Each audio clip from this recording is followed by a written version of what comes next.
अब जो शीतोष्ण चक्रवात है ये दोनों गोलार्धों में 30, 35 से 60, 65 आपको कुछ भी मिल सकता है। 30 से 60, 35 से 65, 30 से 65, इवन दो ये 30 से 70 तक भी बन सकते हैं। तो हम देखेंगे आगे कैसे ये प्रक्रिया हो सकती है। राइट, इसमें लिखिए इन चक्रवातों की निम्नलिखित विशेषताएं होती हैं। अब जब अक्षांशों की बात करते हैं तो ध्यान रखिएगा कि सामान्यतः 0 डिग्री से 23.5 तक निम्न अक्षांश, 23.5 से 66.5 तक मध्य अक्षांश और 66.5 से लेकर के 90 डिग्री तक उच्च अक्षांश। दूसरा डिवीजन ऐसे भी हो सकता है 0 से 30 निम्न, 30 से 60 मध्य, 60 से 90 उच्च। राइट, दोनों यूज होते हैं लेकिन पहला वाला बेटर है क्योंकि उसमें हमने विषुवत रेखा, कर्क रेखा, मकर रेखा और पोल को आधार बनाया है। ठीक है ना। इसमें लिखो नंबर 1 कौन सी विशेषताएं होती हैं। नंबर 1, ये चक्रवात दो विपरीत स्वभाव की वायु राशियों के सहारे वाताग्र के अधीन निर्मित होते हैं। अब यहीं से जो इनकी विशेषताएं होंगी उनको आप कंपेयर करते जाइएगा ट्रॉपिकल साइक्लोन से। ट्रॉपिकल साइक्लोन में केवल उष्ण यहां पर वायु होती है, उष्ण आर्द्र वायु होती है, और यहां दो विपरीत स्वभाव की वायु राशियां होती हैं। अर्थात यहां वायु में विरोधाभास होता है, वहां पर ऐसा विरोधाभास नहीं पाया जाता। इसी आधार पर हम कह सकते हैं कि उष्णकटिबंधीय चक्रवात बैरोट्रॉपिक सरफेस होते हैं और शीतोष्णकटिबंधीय चक्रवात बैरोक्लिनिक, कल बात की थोड़ी सी, बैरोक्लिनिक सरफेस होते हैं। अब जैसे उसमें उष्णकटिबंधीय में उनकी ऊर्जा का स्रोत जो होता है वह संघनन की गुप्त ऊष्मा, लेकिन यहाँ जो इनकी ऊर्जा का स्रोत होगा दोनों वायु राशियों में पाया जाने वाला तापांतर, क्योंकि दोनों वायु राशियों में तापमान में जितना ज्यादा अंतर होगा वाताग्रों का उतना ही अच्छा विकास होगा। राइट, नेक्स्ट पॉइंट, इन चक्रवातों की ऊर्जा का स्रोत वायु राशियों के मध्य पाई जाने वाली तापीय भिन्नता होती है।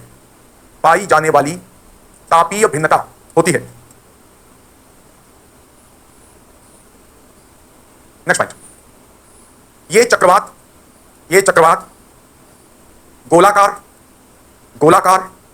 अंडाकार अथवा वी आकार के हो सकते हैं। वी आकार के हो सकते हैं। नेक्स्ट पॉइंट, वी आकार के हो सकते हैं। नेक्स्ट पॉइंट, ये उष्णकटिबंधीय चक्रवात की अपेक्षा अधिक विस्तारित होते हैं तथा इनका विस्तार 2000 वर्ग किलोमीटर के क्षेत्र में भी संभव है। 2000 वर्ग किलोमीटर के क्षेत्र में भी संभव है। नेक्स्ट, ये चक्रवात पछुआ पवन पेटी में पछुआ पवन पेटी में उत्पन्न होते हैं। अतः पश्चिम से पूर्व गति करते हैं।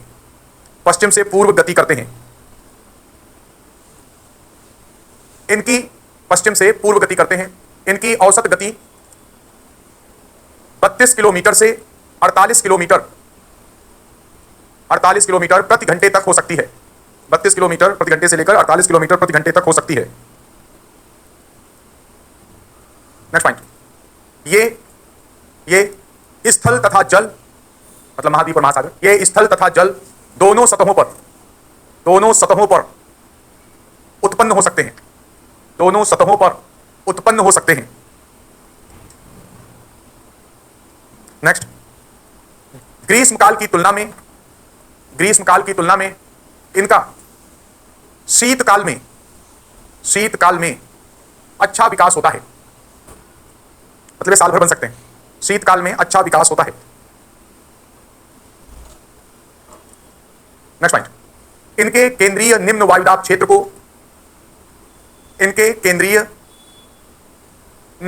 क्षेत्र को चक्रवात चक्षु न कहकर चक्रवात शीर्ष कहा जाता है।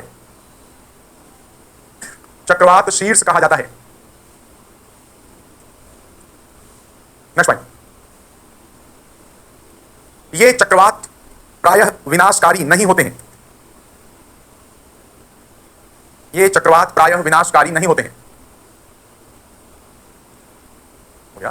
थैंक यू यार, बहुत मेहनत करा दी तुमसे। नहीं 30-35 लोग ये खुद नहीं प्रयत्न कैसे हो गए।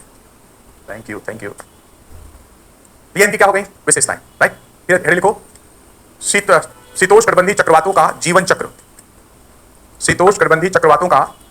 चक्र, लाइफ साइकिल। शीतोष्णकटिबंधीय चक्रवातों का जीवन चक्र। अब देखो शीतोष्णकटिबंधी चक्रवातों के जो निर्माण की जो प्रक्रिया है उसके कई सिद्धांत हैं, लेकिन सबसे ज्यादा लोकप्रिय सिद्धांत बर्कनीज महोदय का है और वह है ध्रुवीय वाताग्रीय सिद्धांत। एक और सिद्धांत है बैरोक्लिनिक थ्योरी, लेकिन वो आपके लिए जरूरी नहीं है, आपके लिए ध्रुवीय वाताग्रीय सिद्धांत पर ही फोकस करना है, राइट। तो यहाँ ध्रुवीय वाताग्रीय सिद्धांत के सहारे हमको शीतोष्णकटिबंधी चक्रवातों के जीवन चक्र को समझना है और यह जीवन चक्र 6 अवस्थाओं में संपन्न होता है, जो हम लोगों ने जैसे कल देखा कि एक अवस्था होगी वाताग्र जनन की और एक अवस्था होगी वाताग्र क्षय की, राइट। तो इसी तरह जब वाताग्र निर्मित होते हैं तो वाताग्र जनन या चक्रवात जनन है, और जब वाताग्र समाप्त हो जाते हैं तो वाताग्र क्षय या फिर चक्रवात क्षय की प्रक्रिया होती है, राइट। इसमें लिखिए शीतोष्णकटिबंधी चक्रवातों चक्रवातों के निर्माण शीतोष्णकटिबंधी चक्रवातों के निर्माण की व्याख्या ध्रुवीय वाताग्रीय सिद्धांत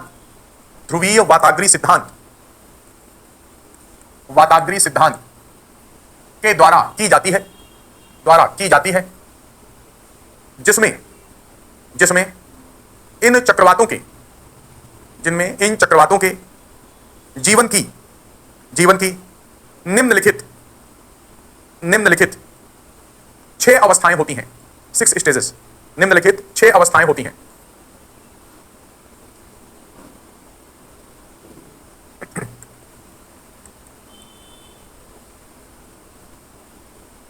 यहां पर वाताग्र रिप्रेजेंटेशन में थोड़ी त्रुटि है, उस त्रुटि को अवॉइड करके ये वाला सही नहीं है, थोड़ा सा एक गलत गया है तो यहां पर देखो स्टेजेस ऑफ वेव साइक्लोन, तो यहां 6 स्टेज हैं जो हम लोगों ने जैसे वाताग्र पढ़े।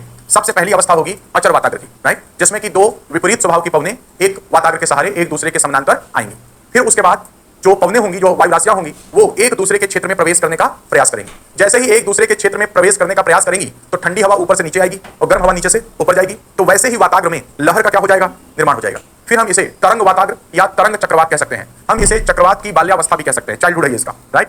यहाँ पे कोई टीनेज नहीं आता है, एक युवा हो जाता है, ये बताना सर, योगी टीनेज नहीं आया यहाँ पर, तो यह चाइल्डहुड है इसका, यहाँ पे लहर पैदा हो। अब देखो जैसे ही लहर पैदा होगी, उष्ण और आर्द्र वायु का कुछ आरोहण क्या होगा, प्रारंभ हो जाएगा, तो वैसे ही यहाँ बादलों का क्या होगा, निर्माण। और ध्यान दो यहाँ पर आगे बढ़ा भी देंगे, इसको भी ध्यान दो, यहाँ से जब ठंडी हवा धक्का देती है तो यहाँ से सबसे तेजी से गर्म हवा क्या होगी, ऊपर उठेगी, और यहीं पर चक्रवात शीर्ष का क्या होता है, निर्माण। ये वही लो प्रेशर है जिसके चारों तरफ आएंगी। अब देखो उष्ण कटिबंध वाले चक्रवात में चक्रवात चक्षु जो कि निम्नतम वायुदाब का केंद्र होता था, वहां वर्षा नहीं होती थी, लेकिन यहाँ सबसे ज्यादा वर्षा वहीं प्राप्त होगी, राइट। यहाँ पे वर्षा होती है क्योंकि यहाँ पर हवा क्या हो रही है, उठ रही है। यहाँ चक्रवात चक्षु जैसा कॉन्सेप्ट नहीं है, इसलिए याद रखना कि स्टेटमेंट आ जाए कि सभी चक्रवातों में चक्रवात चक्षु पाए जाते हैं, तो ऐसा नहीं है। हम यहाँ चक्रवात शीर्ष की बात करते हैं, वर्टेक्स की बात करते हैं। तो यहाँ पर ये दूसरी अवस्था आ गई लहर वाताग्र की। अब तीसरी अवस्था में ठंडी हवा और प्रवेश करती है, गर्म हवा और ऊपर उठती है। अब चक्रवात अपनी विकसित अवस्था में आ जाता है, जिसमें सभी इसके घटक वेल डेवलप्ड हैं। कौन कौन से घटक, इधर ठंडी वायु का क्षेत्र हो जाएगा, इधर शीत वाताग्र हो जाएगा, इधर उष्ण वाताग्र हो जाएगा। शीत और उष्ण वाताग्र के बीच में यहाँ पर गर्म वायु भरी होगी, जिसको ये धक्का दे रहा होगा, उसे हम बोलेंगे उष्ण वृत्तांश, वार्म सेक्टर। और दूसरी तरफ यहाँ अपेक्षाकृत ऊपर ठंडी वायु, क्योंकि हवा ऊपर उठेगी तो क्या होती जाएगी, ठंडी हो जाएगी, तो यहाँ पर कूल एयर पाई जाएगी। यह तीसरी स्थिति में साइक्लोन पूरी तरह से डेवलप हो जाता है। अब चूंकि यहाँ ठंडी हवा है, हमने आपसे कहा था कि उष्ण वाताग्र धीरे धीरे आगे बढ़ता है, शीत वाताग्र तेजी से आगे बढ़ता है, और गर्म हवा हटती जाएगी तो ये यहाँ पे लो प्रेशर क्रिएट करेगी, और उसको भरने के लिए ठंडी हवा क्या होगी, आगे की ओर जाएगी, राइट। और जब यहाँ ठंडी हवा आगे की ओर जाएगी तो आप देख रहे हो उष्ण वाताग्र और शीत वाताग्र के बीच की दूरी कम होती जा रही है, और एक ऐसी अवस्था आती है जहां शीत वाताग्र उष्ण वाताग्र को पकड़ लेता है, इसका अभिलंघन कर देता है, इसे ओवरटेक कर देता है, और यह अवस्था अधिविष्ट वाताग्र की हो जाती है। अभी भी जो हवाएं उठ रही हैं उनसे वर्षा प्राप्त होगी, और जब गर्म हवा और उष्ण वाताग्र पूरी तरह हट जाएगा सतह पर, इस निम्न वायुदाब क्षेत्र को ये ठंडी हवाएं भर देंगी, ठंडी हवाओं का यहाँ वर्चस्व स्थापित हो जाएगा, तो वो शीतोष्णकटिबंधी चक्रवात यहाँ पे क्या है, समाप्त। ये पूरी अवस्था यहाँ से लेकर ये 5 अवस्था, यह चक्रवात जनन है, क्योंकि वाताग्र जनन है, और यह अवस्था किसकी है, चक्रवात क्षय की अवस्था है। इस प्रकार इसके अंतर्गत 6 अवस्थाओं के अंतर्गत शीतोष्णकटिबंधी चक्रवात के जीवन चक्र को स्पष्ट करने का प्रयास किया गया है। ठीक है, एक एक समझते हैं, यहाँ की प्रॉब्लम की बात कर लेंगे। लिखो इसमें प्रथम अवस्था,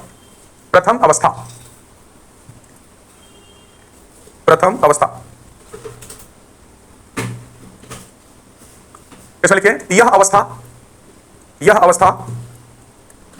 अचर वाताग्र की अवस्था होती है, अचर वाताग्र की अवस्था होती है, जिसमें वाताग्र के सहारे विपरीत स्वभाव की वायु राशियां एक दूसरे के समानांतर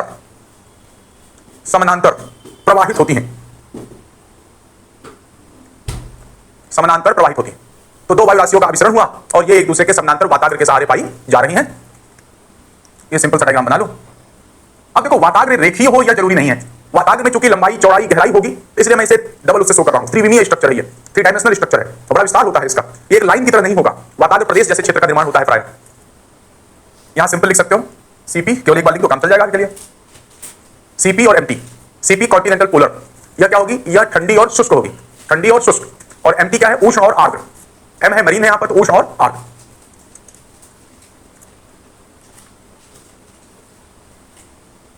फिर लिखो द्वितीय अवस्था, द्वितीय अवस्था, द्वितीय अवस्था।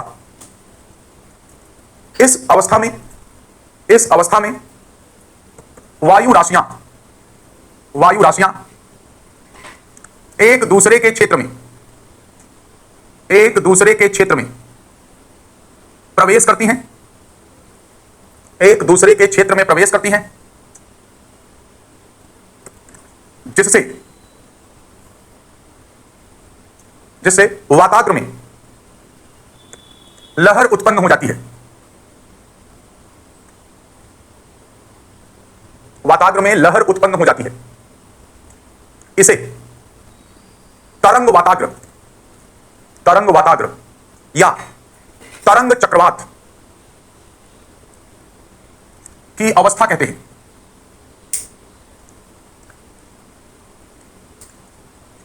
बना लीजिए।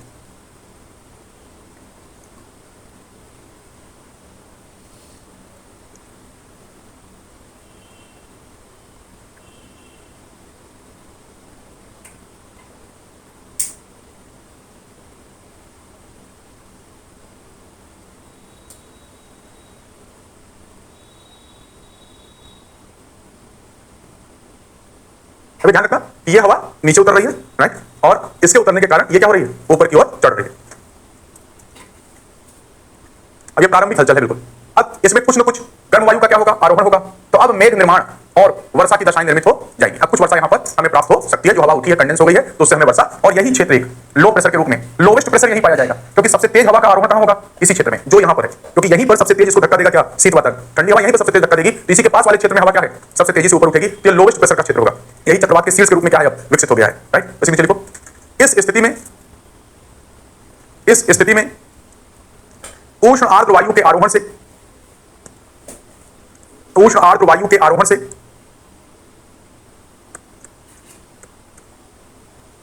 संघनन और वर्षण की दशाएं, संघनन और वर्षण की दशाएं प्रारंभ हो जाती।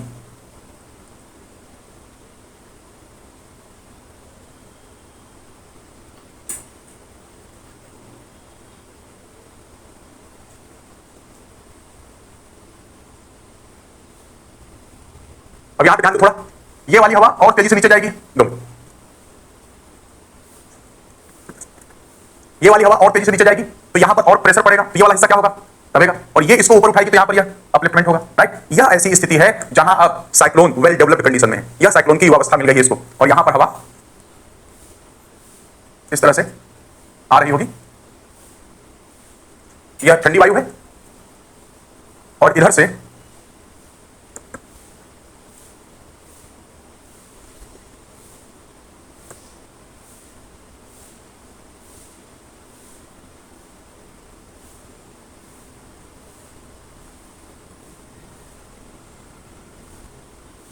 यहां पर यह उष्ण वायु, अब यहां पर ये चक्रवात के हिस्से हैं, ये क्लियर हो गया होगा, शीत वातावरण। अब इस चौड़ी पट्टी को लेकर ना कंफ्यूजन, चक्रवात स्वाभाविक आप एक सिंगल लाइन के थ्रू शो कर सकते हो, और यह एरो बताता है कि किस तरफ से यहां पर फोर्स आ रहा है, तो इधर से फोर्स आ रहा है, ये हवा ऐसे ऊपर उठेगी, यह हो गया अपना शीत वातावरण, ये यहां पर हो गया शीर्ष लोवेस्ट एयर प्रेशर जोन, क्योंकि गर्म हवा ऐसे जा रही है। अब उष्ण वातावरण कहां बनेगा, यहां पर, यहां से ठंडी हवा के ऊपर जाने की कोशिश करेगा,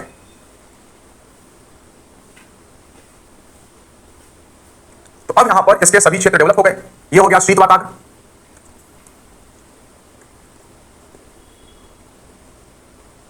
ये हो गया उष्ण वातावरण, इन दोनों के बीच का क्षेत्र जहां गर्म हवा भरी हुई है, उष्ण वृत्तांश, इसे चाहो तो शीत वृत्तांश कहो या शीत वायु राशि क्षेत्र, या अपेक्षाकृत ठंडी वायु राशि का क्षेत्र हो सकता है, इससे थोड़ा कम तापमान उसका हो जाएगा, गर्म हवा उठ रही है, सारी चीजें, तो यहां पर, और ये चक्रवात शीर्ष,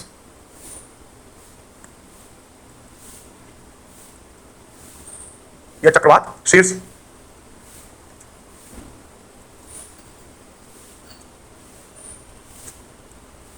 गांव में जो कच्चे घर की दीवारों पे आर्ट बनी होती है, कुछ वैसे लग रहा है ना, बना इसे,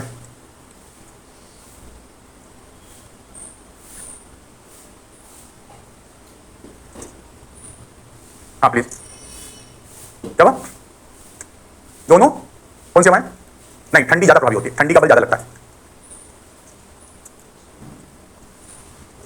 तभी शीत वाताग्र तेजी से आगे बढ़ेगा। बन गया? तब तो चिट्ठी पढ़ी जा सकती है।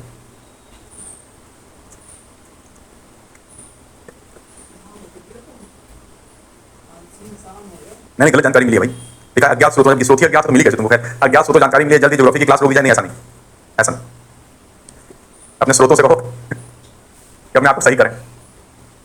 आप वाले बैच में तो खत्म करके ही जाऊंगा। देखो, अगर ऐसा कर लो कि मैं केवल समझा दूं, अपने आप ग्रीन बुक में पढ़ लो, तो मैं लिखाना बंद कर दूं, जल्दी हो जाएगा। तो हाँ ठीक है, वो मैं ऐसे मैं बोल रहा हूं, मैं करने नहीं जा, तो मैं आपकी सलाह पे होगा ना। तो ऐसा हो सकता है, जब मोहम्मद तुगलक की डेथ हुई थी तो शायद बाद में लिखा, बदायूं ने लिखा था, प्रजा राजा से और राजा प्रजा से मुक्त हो गई। तो अगर जल्दी कंप्लीट करना हो तो उसका तरीका यह है कि मैं बताता चलूं, आप उसको आत्मसात करते चलें, वीडियो है ही, तो कुछ लिखाने की जरूरत नहीं, ग्रीन बुक से क्या कर लो, पढ़ लो, देख रहे तो उसमें जल्दी निपट जाएगा, निपट जाएगा। अब इसमें करोगे तो वक्त लगेगा, है ना। तो वही है कि अब जब अच्छी चीजें होनी है तो उसमें वक्त तो लगता है। Rome was not built in a day, है ना। तो इसलिए, और ये सारे कॉन्सेप्ट ऐसे है ना, यूपीएससी अब यहाँ से पूछ रही है और डिफिकल्ट क्वेश्चन पूछ रही है, इसलिए मैं छोड़ना चाहूँ भी तो छोड़ नहीं पाता हूँ, क्योंकि मुझे लगता है कि धोखा हो रहा है, तो मैं मजबूरी में पढ़ाना पड़ता है मुझे। मैं कई बार सोचता हूँ कि कुछ स्किप मार जाऊँ, लेकिन यहाँ आते ही वो मुंह से निकलने लगता है, जैसे देवी माता टाइप की आ जाती है कि नहीं, सही निकलना है, और प्रीवियस ईयर पेपर का ट्रेंड देख के लगता है कि नहीं, थोड़ी भी चूक हुई अभी तो फिर पछताने का हो जाएगा, है ना। तो इसलिए धैर्य रखो, बस जीवन में सब कुछ मिलेगा तुम्हें। चक्रवात आया ना, देखो बदल गया, ये थोड़ा एडजस्ट करके बढ़ाना, वैसे हो गया। अब इस डायग्राम को थोड़ा इधर देख लो, अगर इस वाले डायग्राम में देखो तो यहाँ पर वही साइक्लोन चल रहा है, यहाँ पर, राइट। और इस प्रक्रिया में जो यह शीत वाताग्र है, शीत वाताग्र, तो यहाँ पर यह शीत वाताग्र बना है, और शीत वाताग्र पर क्यूमुलोनिम्बस क्लाउड्स हैं। क्यों? क्योंकि यहाँ से जो हवा धक्का दे रही है वो सबसे तेज धक्के यहीं पे पड़ेंगे, इसीलिए देखो लोवेस्ट प्रेशर यहीं पे डेवलप हुआ है, 992 का लोवेस्ट प्रेशर। उसके बाद जाने पर प्रेशर क्या हो रहा है, इंक्रीज हो रहा है यहाँ पर लगातार, राइट। अभी तो साइक्लोन के बाद कई क्षेत्र हो जाता है, वहां ज्यादा होगा ही। तो यहाँ पर यह लोवेस्ट प्रेशर जोन है ये वाला, तो यहाँ पर हवा तेजी से उठती है और यहाँ क्यूमुलोनिम्बस क्लाउड बनते हैं। और जब गर्म हवा ठंडी हवा के ऊपर आने की कोशिश करती है तब यहाँ उष्ण वाताग्र बनते हैं, तो गर्म हवा धीरे धीरे ऊपर उठ रही होती है, तो यहाँ पर कौन से क्लाउड है, स्ट्रेटस, और इसमें भी निम्बो स्ट्रेटस क्लाउड्स हैं, राइट। तो यहाँ पर ये दो क्षेत्र और इनके बीच में कल्पना कर सकते हो कि यह वार्म सेक्टर है, यह क्या है, वार्म सेक्टर। तो वही यहाँ पे क्या दिखाया गया है, वार्म सेक्टर, ठीक है ना। तो इसके इतने पार्ट हो गए, शीत वृत्तांश, सॉरी शीत वायु क्षेत्र, कोल्ड एयर जोन। दूसरा हो गया यहाँ पर शीत वाताग्र, फिर हो गया उष्ण वृत्तांश, और फिर हो गया यहाँ, सॉरी उष्ण वृत्तांश, फिर हो गया यहाँ पर उष्ण वाताग्र। ये कंपोनेंट है किसके, एक किसी भी विकसित टेम्परेट साइक्लोन के, ठीक। पहला दिखाना बेटा, देखो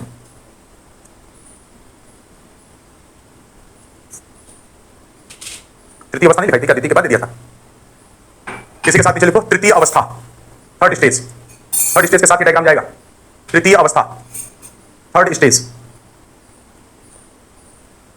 तृतीय अवस्था, थर्ड स्टेज। देखिए इस अवस्था में चक्रवात के सभी घटक, चक्रवात के सभी घटक विकसित हो जाते हैं, सभी घटक विकसित हो जाते हैं, तथा यह चक्रवात की युवावस्था मानी जाती है, या युवावस्था कही जाती है।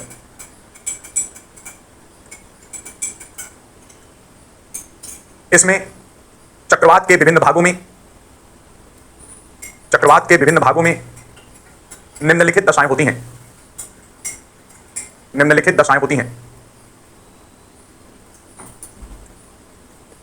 नंबर 1, शीत वाताग्र क्षेत्र में कपासी वर्षा बादलों के सहारे तड़ित झंझायुक्त मूसलाधार वर्षा प्राप्त होती है, तड़ित झंझायुक्त मूसलाधार वर्षा प्राप्त होती है। नंबर 2, उष्ण वाताग्र में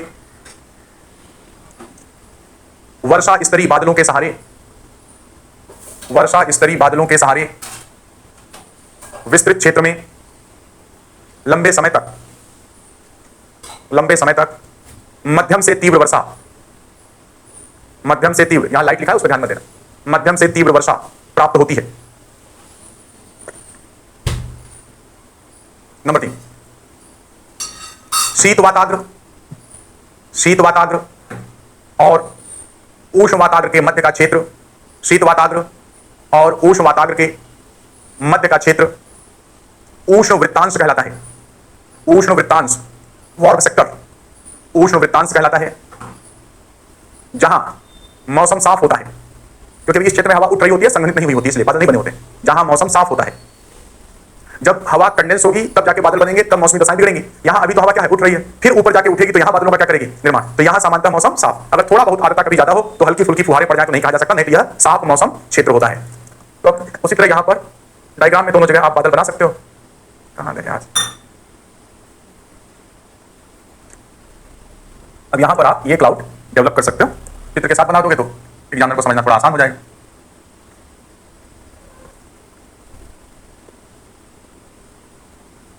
थोड़ा सा स्वस्थ बादल बनाना, और वर्षा इसी तरफ आएगी, ऐसे वैसे मत करा देना, ऐसे इस वाली एरिया।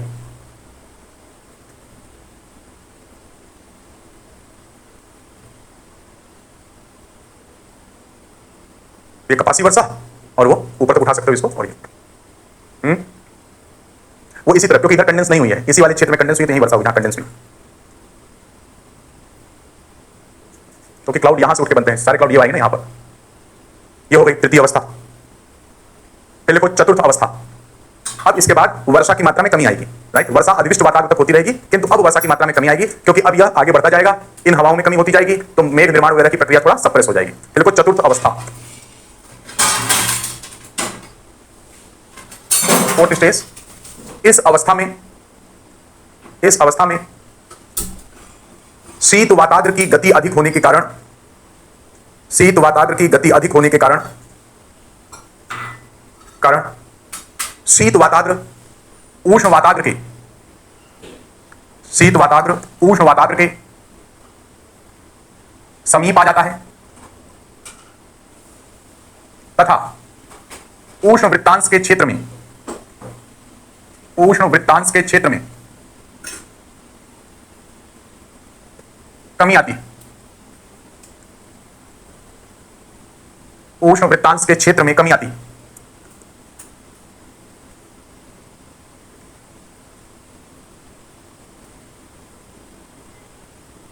अब बाकी सब नोटेशन वही है, ये शीत वाताग्र है, ये उष्ण वाताग्र है।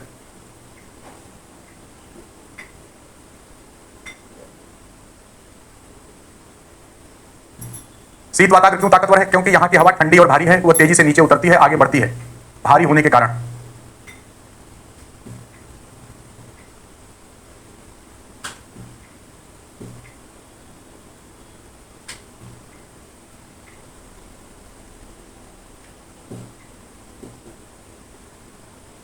बादल दोनों जगह अभी भी वही होंगे, बस उनके विस्तार वगैरह में अंतर आ जाएगा।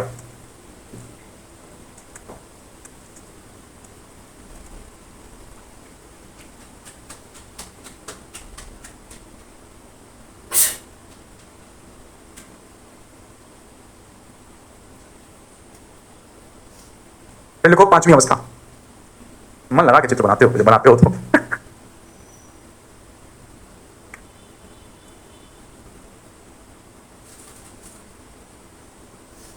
एक किताब है स्टालर एंड स्टालर, जब सब पढ़ लेना पूरा, जब मैं आपको भूगोल पढ़ा दूं उसके बाद दूसरे पे रोक जमाने के लिए रखे रहना, और जब मौका करेगा बीच बीच में क्या करना, पढ़ लेना, धीरे धीरे इंटरेस्ट पैदा हो जाएगा। लेकिन अभी नहीं, जब पढ़ लेना तब।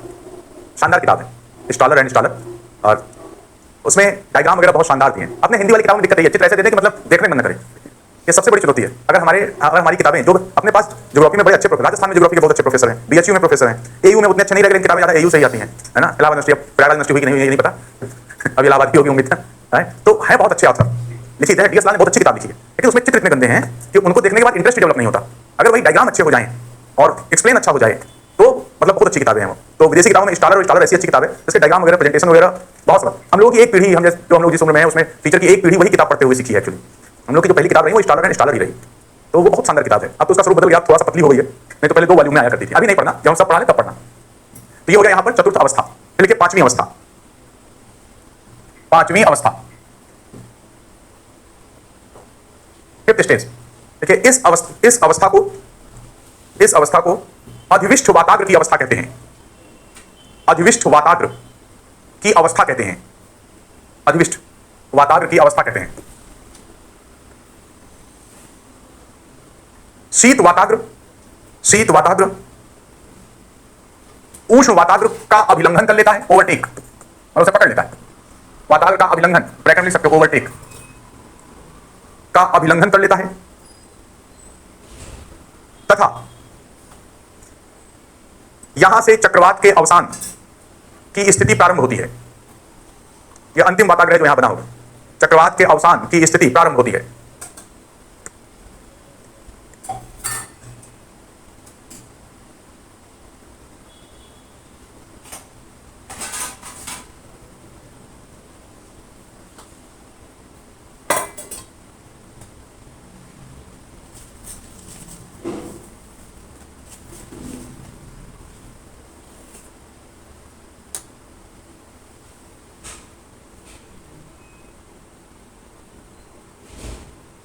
पहला अधिविष्ट वाताग्रह में स्टेटमेंट याद होना चाहिए, वायु हट गई है वो ये एरिया है, लेकिन इस क्षेत्र में अभी गर्म वायु क्या हो रही है, ऊपर की ओर जा रही है, अभी पूरी तरह हटी नहीं है। ठंडी वायु के ऊपर से धीरे की दशाएं बनी रहेंगी, तीव्रता में कमी होगी, बस इतना हो जाएगा। धरातल पे केवल ये रहेगी, उष्ण वाली धरातल से कट जाएगी, इसलिए थोड़ा ऊपर बना दिया उसने।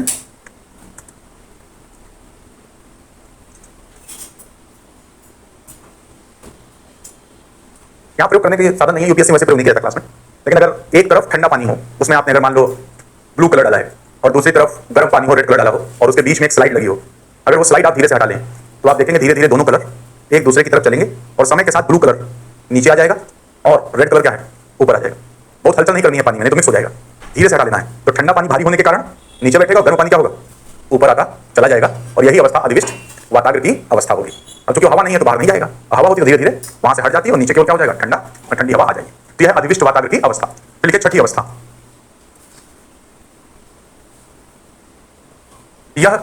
यह वाताग्र क्षय, यह वाताग्र क्षय या चक्रवात क्षय की अवस्था है।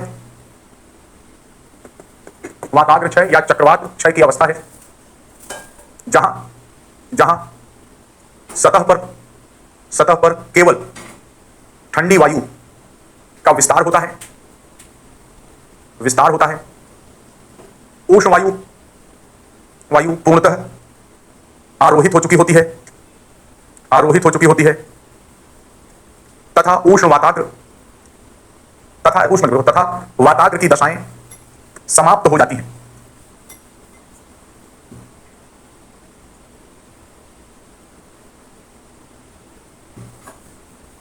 यह दशा है, और यहां पर वाताग्र क्षय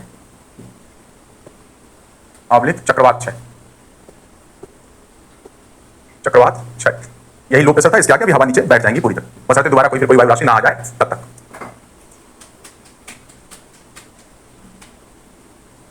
वाताग्र बहुत ऊंचाई तक जाते हैं, वाताग्र सतह से लेकर छोप सीमा तक होते हैं, जहां तक वायु राशि होगी वहां तक क्या बन जाएंगे वाताग्र बन जाएंगे ना, तो वाताग्र छोप सीमा तक होते हैं सब, ठीक है। हाँ, ये चक्रवातों की प्रबलता को तो नहीं प्रभावित करेंगे, जितने ये तीव्र बनेंगे उतने ही ज्यादा साइक्लोन डेवलप होंगे। चक्रवात वाताग्र तीव्र होने का मतलब यह है कि वायु राशियों में अंतर, उनके नेचर में अंतर, और जितना नेचर में अंतर होगा वो उतना क्या हो जाएंगे ताकतवर हो जाएंगे, है ना। ये हजारों किलोमीटर में विस्तृत वाताग्र हो सकते हैं, होते ही, और ऊंचाई की छोप सीमा तक, ठीक है ना। ये हो गया यहाँ पर शीतोष्ण चक्रवात की अवस्थाएं, एक बार इन्हें आप रिकॉल कर सकते हो यहां से देखकर। पहले अचर वाताग्र की अवस्था, तरंग वाताग्र या तरंग चक्रवात की अवस्था, फिर यहाँ पर विकसित अवस्था, कुछ लोग इसे युवा अवस्था, कुछ लोग प्रौढ़ावस्था भी कह देते हैं, ये अवस्था है। फिर इसके बाद जो शीत वाताग्र है वह आगे आ जाता है, और फिर यहाँ पर अधिविष्ट वाताग्र का निर्माण होता है, और फिर यहाँ पर केवल ठंडी हवा रह जाती है, वाताग्र समाप्त। और इस संपूर्ण प्रक्रिया में पूरी वायु एक चक्रीय प्रतिरूप क्या करती है धारण कर लेती है, और यह अवस्था सामान्यतः 8 से 10 दिन में क्या है पूरी हो जाती है। हमने कहा था जो ट्रॉपिकल साइक्लोन है वो मैक्सिमम 1 वीक, लेकिन हाल के समय में कुछ ट्रॉपिकल है जो 12-12 दिन तक सस्टेन कर गए, और इसी तरह इनकी में भी कुछ वेरिएशन है जिसे हम ग्लोबल वार्मिंग का असर मान सकते हैं, लेकिन ऑन एवरेज 8 से 10 दिन में यह पूरी प्रक्रिया क्या है संपन्न हो जाती है। यहां से लेकर यहां तक इनसे वर्षा प्राप्त होती है, यहां वर्षा की संभावना प्राय नहीं होती और यहां तो रहती ही नहीं है ना। तो ये इनका जीवन चक्र है जो 6 अवस्थाओं में पूरा होता है, और वह भी कौन सा सिद्धांत, ध्रुवीय वाताग्रीय सिद्धांत। अगर लिखो शीतोष्ण चक्रवातों से संबंधित मौसम, शीतोष्ण चक्रवातों से संबंधित मौसम।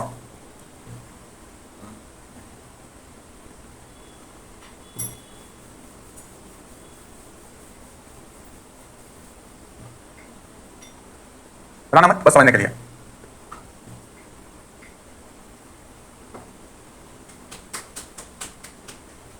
अब ये समझो जो ये शीतोष्ण चक्रवात होंगे वे पछुआ पवनों के सहारे पश्चिम से पूर्व की ओर चलेंगे। ये पछुआ पवनों के सहारे पश्चिम से पूर्व की ओर चलेंगे। तो अब कहीं भी अगर इनसे यहां पर मौसम संबंधी दशाएं देखनी होंगी तो हमको यहां पे पूर्व में खड़े होकर देखनी होगी। वही मान लो जो कल ट्रॉपिकल का सामना कर रहे थे वो आज सामना कर रहे हैं किसका टेम्परेट साइक्लोन, है ना। अब चक्रवात का सामना करने वाला आदमी ऐसे हो सकता है क्या लगता है ना। तो अब कौन कौन सी दशाएं ये देखेंगे, है ना। तो पहले अब सोचो यहाँ पर जो उष्ण और आर्द्र वायु ही उठेगी और धीरे धीरे उठ रही है, राइट। तो जब धीरे धीरे ऊपर उठती है जाती है तो फैल करके बादलों का निर्माण होता है। तो पहले यहाँ पर सबसे ऊंचे बादल साइरस एंड साइरो स्टेटस, पक्षाप बादल आएंगे, वो सघन होते जाएंगे, वो पक्षाप स्तरीय में बदलेंगे, सूर्य और चंद्रमा के चारों तरफ तुरंत निर्माण हुआ आभा मंडल प्रभा मंडल वह चक्रवात के आगमन की सूचना देगा। तो यहाँ पर पक्षाप और पक्षाप स्तरीय बादल, फिर उसके बाद बादल नीचे हो जाएंगे और आल्टो स्ट्रेटस क्लाउड आएगा। यहाँ पर मध्य स्तरीय बादल आएगा। इतने बादल के आने तक अब ये उष्ण वातावरण आ जाएगा, और जब वो उष्ण वातावरण आ जाएगा तो निम्बो स्ट्रेटस क्लाउड होंगे। अब ये यहाँ वर्षा शुरू करेंगे और ये 3 से 4 दिन तक सस्टेन कर सकते हैं, राइट। कम से कम 3 से 4 दिन यह निम्न वायुदाब क्षेत्र यहाँ पे बना रहेगा, ये यहाँ पे सस्टेन करेंगे, क्योंकि वातावरण सैकड़ों हजारों किलोमीटर में विस्तारित हो सकते हैं। जैसे ये वातावरण हट जाएगा उष्ण वृत्तांश आ जाएगा, मौसम साफ हो जाएगा, राइट। और फिर जैसे ये वाला हिस्सा और इसके साथ जो शीत वातावरण आएगा, एकाएक यहाँ पर कपासी वर्षा बादलों से तेज वर्षा, अल्प समय की लेकिन तीव्र वर्षा, और फिर जब यह निकल जाएगा तो शीत वायु क्षेत्र आ जाएगा, वायु दाब बढ़ जाएगा, मौसम साफ हो जाएगा। एक दो कपासी बादल दिख रहे हो तो वो दिख रहे हो, और यहाँ क्योंकि ठंडी हवा तो शीत लहरी की दशाएं क्या हो जाएंगी, निर्मित हो जाएंगी, राइट। तो यह एक पैटर्न इन मौसम कणों के सहारे, ये चक्रवात पछुआ पवनों के सहारे पश्चिम से पूर्व गति करते हैं, पश्चिम से पूर्व गति करते हैं, तथा क्षेत्र विशेष में इन चक्रवातों का जो भाग आता है उसी के अनुरूप मौसमी दशाएं निर्मित होती हैं, उसी के अनुरूप मौसमी दशाएं निर्मित होती हैं, जिनका विवरण निम्नलिखित होता है। जिनका विवरण निम्नलिखित है, विवरण निम्नलिखित है। नंबर 1, इन चक्रवातों के समीप आने पर सर्वप्रथम आसमान में पक्षाभ बादल दिखाई पड़ते हैं, जो समय के साथ 12 से 14 घंटे में ही समय के साथ पक्षाभ स्तरीय बादल में परिवर्तित हो जाते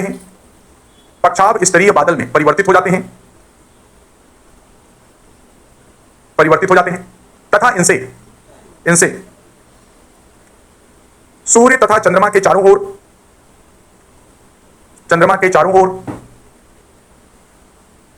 प्रभा मंडल का निर्माण होता है।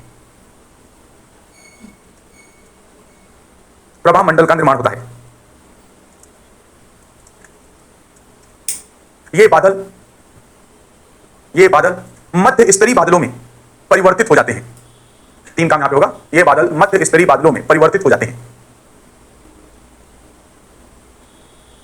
पक्षाप स्तरीय में आएंगे, पक्षाप स्तरीय, मध्य स्तरीय। ये अब देख लो बादल की मोटाई बढ़ रही है एज वेल एज उसकी ऊंचाई कम होती है। इसका मतलब है अब अधिक आर्द्र हवाएं आरोहित होकर पहुंच रही हैं और कम ऊंचाई पर ही कंडेंसेशन क्या है, हो जा रहा है, राइट। नंबर 2, उष्ण वातावरण के आ जाने पर वर्षा स्तरीय बादलों से अधिक देर तक विस्तृत वर्षा प्राप्त होती है। नंबर 3, उष्ण वृत्तांश के आने पर मौसम साफ हो जाता है, यद्यपि कभी-कभी फुहारें पड़ सकती हैं,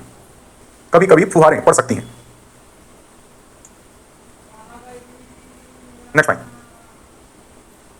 शीत वाताग्र प्रदेश के आ जाने पर गहरे कपासी वर्षा बादलों द्वारा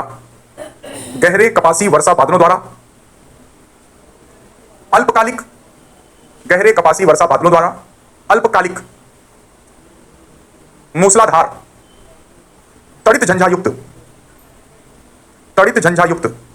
वर्षा प्राप्त होती है। नेक्स्ट, शीत वृत्तांश के आने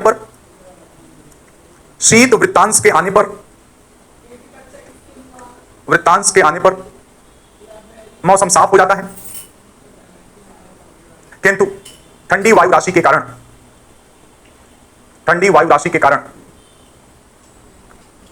तापमान में कमी आती है और वायु दाब में वृद्धि हो जाती है।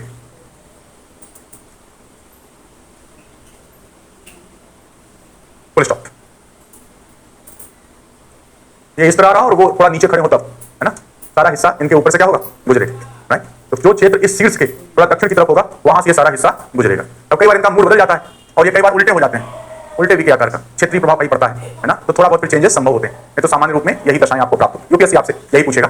देखो अधिविष्ट वातावरण की कई दशाएं होती हैं, मतलब एना टाइप, कैटा टाइप, वो सब में मत पढ़ना, क्योंकि वो फिर अलग मुद्दा है। यूपीएससी यहाँ पर आपसे हो सकता है ये जो हमने निर्माण की 6 अवस्थाएं लिखाई ये नहीं पूछेगा, आपसे मौसमी दशा पे पूछ लेगा, राइट। कौन कौन सी मौसमी दशाएं पाई जाती हैं, यह mains as well as PT में भी हो सकता है। और यही साइक्लोन, अब देखो मध्य अक्षांश के हैं तो 30, 35 से 60, 65 तक हैं, तो भूमध्य सागर भी इसी क्षेत्र में आता है। तो ये भूमध्य सागरीय क्षेत्र में जब वातावरण बनते हैं तो यही साइक्लोन सर्दियों में दिसंबर से मार्च तक भारत में प्रवेश करते हैं, राइट। अभी हम जेट स्ट्रीम पढ़ लेंगे तो उसके साथ वो प्रवेश कर जाएंगे। और भारत में, उत्तर भारत में खासतौर पंजाब, हरियाणा, राजस्थान के उत्तरी भाग, जम्मू कश्मीर, लद्दाख, हिमाचल प्रदेश, उत्तराखंड, पश्चिमी यूपी, पूर्वी यूपी, बिहार, ज्यादा मेहमान रहे तो पश्चिम बंगाल तक, यहाँ तक इनसे क्या है, वर्षा प्राप्त हो जाती है दिसंबर टू मार्च तक। और इसे हम बोलते हैं पश्चिमी विक्षोभ से होने वाली वर्षा, क्योंकि आते तो डिस्टर्ब पैदा करते हैं, तरंग रूप में होते हैं, तो इन्हें हम पश्चिमी विक्षोभ से होने वाली वर्षा कहते हैं। पूरी दुनिया में हर जगह हिमनद पिघल गए, लेकिन कराकोरम का हिमनद बढ़ गया, जैसे हम कराकोरम एनोमैली कहते हैं, वो इन्हीं की देन है, पश्चिमी विक्षोभ की, जिनका संबंध शीतोष्णकटिबंधीय चक्रवातों से। बहुत थोड़ी वर्षा करते हैं लेकिन उतना काफी है। अब गर्मियों में जून में एक टॉवल धुल दो तो आधे घंटे में सूख जाती है, और जनवरी में जब बिल्कुल टेंपरेचर डाउन हो, बिल्कुल एक रुमाल धुल दो 2 दिन तक नहीं सूखता है, जब भी टच करोगे गीला गीला फील होगा। क्यों? क्योंकि वहां पर वाष्पोत्सर्जन की दर क्या हो जाती है, कम हो जाती है। तो थोड़ा भी पानी क्या होगा, मृदा को पर्याप्त नमी प्रदान कर देता है और वहां पर फसलों के वर्धन के लिए वह उपयुक्त दशाएं दे देता है। ये बड़े काम की चीज है। और पूरे मध्य अक्षांश में जितनी भी मौसमी दशाओं में चेंजेस होती हैं उनके लिए ये उत्तरदायी है, ये और वातावरणीय दशाएं पूरे मध्य अक्षांश में ये उत्तरदायी है। तो आप समझ सकते हैं मध्य अक्षांश के राजा टाइप के हैं, है ना। हाँ बेटा, किसमें बेटा इतनी तो घुमाई हमने, ये हवा क्या कर रही है बताओ। हाँ नहीं होते, हाँ इतनी तेज हवा नहीं चलती, क्योंकि इनमें केंद्र में उस तरह का लो प्रेशर नहीं क्रिएट होता। वायु दाब प्रवणता उनकी तुलना में इसमें क्या है, कम होती है, विस्तार ज्यादा होता है, राइट। तो इनमें केंद्र की ओर चलने वाले पवनों में उतनी तीव्रता नहीं होती है जितना उनका होता है ना। तो ये विनाशकारी नहीं है, देखो चक्रीय प्रतिरूपी है, राइट, चक्रीय प्रतिरूपी है। लेकिन जो वहां पर एयर प्रेशर की दशाएं हैं उनके जितना ये सशक्त नहीं है, तो इसलिए। और इसमें हर जगह देखो अलग अलग वर्षा का क्षेत्र है, अलग अलग वर्षा का क्षेत्र, लेकिन वहां अगर आई से एक तरफ इधर जाओ इधर जाओ तो हर जगह वर्षा क्षेत्र है और नेचर दोनों तरफ सेम है। यहाँ पर क्या है, अलग अलग आ जाता है, राइट। क्लाइमेट चेंज वगैरह के कारण अब जब ये आ रहे हैं तो ओलापात वगैरह काफी कर दे रहे हैं, तो कुछ जगह पर ये खतरनाक हो सकता है, नहीं यूजुअली खतरनाक नहीं है। ये हो गया। अगर हेडिंग लिखो जेट स्ट्रीम, जेट स्ट्रीम। रुक जा, अभी तक चक्रवात पढ़ा है हमने, अभी थोड़ा सा बचा है इसका, प्रति चक्रवात ना, सॉरी प्लीज लिखो एक हेडिंग प्रति चक्र, लिख दिया जेट स्ट्रीम। लो तुलना तो पढ़ लोगे ना तुम लोग, अब उस शीतोष्ण में चक्रवात तुलना नहीं कर पाओगे क्या, कर लोगे ना। अच्छा एक बार समझा देते हैं, समझ लो। पहले प्रति चक्रवात पढ़ लें तब उसके बाद, जैसे राम को पढ़ोगे तो राम की महानता ही रावण के कारण है नहीं। तो हमेशा किसी एक व्यक्ति की महानता उसके प्रतिद्वंदी के कारण होता है। प्रतिद्वंदी जितना महान है अपना हीरो भी उतना महान है, प्रतिद्वंदी कमजोर हो गया तो हीरो अपने आप कमजोर हो गया, फिर कहां वो महानता प्रदर्शित कर पाएगा, है ना। तो अगर पसंद समझ लो पहले एक चीज, चक्रवात, उष्णकटिबंधीय चक्रवात और शीतोष्णकटिबंधीय चक्रवात में अंतर। तो जब भी अगर अंतर करो तो एक तरीका ऐसा भी कर सकते हो कि उनके तुलना के पॉइंट लिख सकते हो, है ना। तो हम यहाँ पर अगर हम इन चक्रवातों को देखें तो सबसे पहले हम ये देख सकते हैं कि ये कहां बनते हैं, निर्माण क्षेत्र देख सकते हैं, राइट। तो निर्माण क्षेत्र दोनों गोलार्धों में 5 से 30, और यहाँ दोनों गोलार्धों में आप देख सकते हो 30 से लेकर 60 या फिर 30-35 से लेकर 65, कोई भी इसमें। तो ये मध्य अक्षांश में बन जाते हैं, ये उष्णकटिबंध में और ये मध्य अक्षांश में निर्मित होते हैं, राइट। इनका आकार जो है, ये आकार प्रायः ये वृत्ताकार समदाब रेखाओं से घिरे होते हैं, यद्यपि कभी कभी दीर्घवृत्त जैसी संरचना हो सकती है, लेकिन ये मुख्यतः वृत्ताकार समदाब रेखाओं से घिरे होते हैं। ये वृत्ताकार स्वरूप के ज्यादा होते हैं। यहाँ पर ये गोलाकार, पूरी तरह से वृत्ताकार टाइप का नहीं, अंडाकार और वी आकार के हो सकते हैं, और ये वी आकार के हो सकते हैं। इसके आधार पर हम ये देख लेते हैं, यहीं पर व्यास या कहा जाए कि यहीं पर आकार में लिख लो वृत्ताकार गोलाकार, यहाँ पर लिख लो ये सामान्यतः 80 किलोमीटर से मोटे तौर पर 300 किलोमीटर, राइट, सामान्य बता सकते हो। अगर ज्यादा विस्तारित हो तो 640 किलोमीटर से भी ज्यादा, कम हो तो 50 किलोमीटर तक हो सकते हैं, राइट। यहाँ पर ये लिख सकते हो कि इनका विस्तार 2400 वर्ग किलोमीटर से भी अधिक क्षेत्र में हो सकता है, ये अधिक विस्तारित होते हैं। फिर यहाँ पे लिख सकते हो निर्माण की दशाएं, निर्माण की दशाएं, तो निर्माण की दशाओं में ये उष्ण महासागरीय सतह पर, उष्ण महासागरीय सतह पर गर्म वायु, अतः बैरोट्रॉपिक सरफेस, अतः बैरोट्रॉपिक सरफेस, ये यहां पर विरोधाभासी वायु राशि या विपरीत स्वभाव की वायु राशि के अंतर्गत वाताग्र के सहारे निर्मित होते हैं, अतः ये बैरोक्लिनिक सरफेस, बैरोक्लिनिक सतह या बैरोक्लिनिक वायु दाब तंत्र होते हैं। नेक्स्ट पॉइंट लिख सकते हो इसमें, यहां पर लिख सकते हो संरचना, इनका केंद्रीय निम्न वायु दाब चक्षु कहलाता है, चक्रवात चक्षु कहलाता है, और इनमें यहां पर इसे चक्रवात शीर्ष कहते हैं, चक्रवात शीर्ष कहते हैं। गति की दिशा, ये व्यापारिक पवन पेटी में उत्पन्न होते हैं, अतः ये पूर्व से पश्चिम चलते हैं। ये पछुआ पवन पेटी में उत्पन्न होते हैं, अतः पश्चिम से पूर्व की ओर चलते हैं। विनाश, अत्यधिक विनाशकारी हो सकते हैं, इनसे प्रायः विनाश नहीं होता है, राइट। और इसी तरह के पक्ष क्या कर सकते हो इसमें लिख सकते हो, ठीक है ना। ये पूछ सकता है क्वेश्चन, याद रखना, इंपॉर्टेंट है। हाँ बेटा, देखो क्या होता है, जब जब हर जगह एक ही प्रकार की वायु होती है तो समदाब रेखाएं और समताप रेखाएं एक दूसरे के समानांतर होती हैं, क्योंकि ताप के अनुरूप वायु दाब का क्या हो जाता है, विकास हो जाता है। लेकिन जब एक ही जगह पर दो अलग अलग टेंपरेचर की वायु होती हैं, अलग अलग तापमान की वायु होती हैं, तो कई बार जो समदाब और समताप रेखाएं हैं वो एक दूसरे को क्या करती हैं, कट कर जाती हैं, राइट। क्योंकि एक जगह का जो टेंपरेचर प्रेशर होगा दूसरी जगह के टेंपरेचर प्रेशर से क्या कर रहा होगा, वेरी कर रहा होगा, तो समानांतर होना जरूरी नहीं है। तो जब किसी वायु दाब तंत्र में एक साथ विभिन्न स्वभाव वाली वायु राशियां होती हैं, तब वहां पर समदाब रेखाएं और समताप रेखाएं एक दूसरे को काट भी सकती हैं। यह वायु दाब तंत्र बैरो क्लिनिक कहलाता है। तो शीतोष्ण में क्या है, ठंडा और गर्म है ना, तो बैरो क्लिनिक। उष्ण में क्या है, केवल गर्म, तो बैरो ट्रॉपिक। अब लिखो प्रति चक्रवात, एंटी साइक्लोन।